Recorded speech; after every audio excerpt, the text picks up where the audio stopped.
In my classroom, behaviorism plays a key role through the form of direct instruction. This practice is clearly tied to a behavioral theoretical perspective and its emphasis on discrete skills and sub-skills needed for students to be successful readers.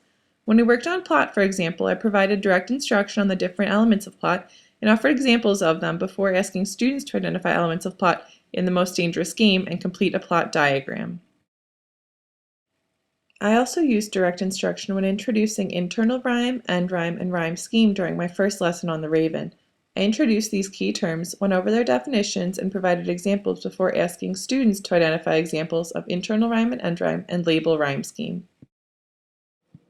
Constructivist instructional practices are very common in my classroom. Schema theory greatly influences my teaching, and I frequently use strategies intended to activate students' prior knowledge in a topic so that they are better equipped to build their schemata while reading. The two examples here are of an anticipation guide on the left and Venn diagram on the right. These come from a mini workshop I taught using informational texts about psychopathy and sociopathy. The anticipation guide was intended to aid students' recall of their existing knowledge on the topic before they read an additional text. The Venn diagram was a tool to help them construct meaning by comparing and contrasting psychopathy and sociopathy after reading.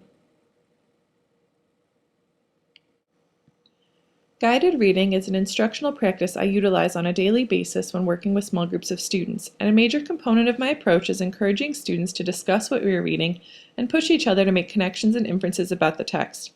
The Say Something handout helps guide their comments if they can't think of something to say, and eventually they're able to hold their own conversations about the text without these prompts.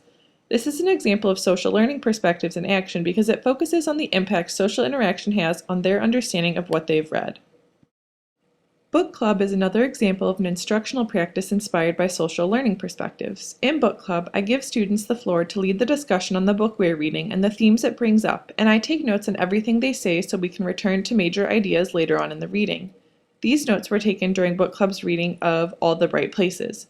Book club draws from social learning perspectives in that it asks students to discuss books in an authentic way.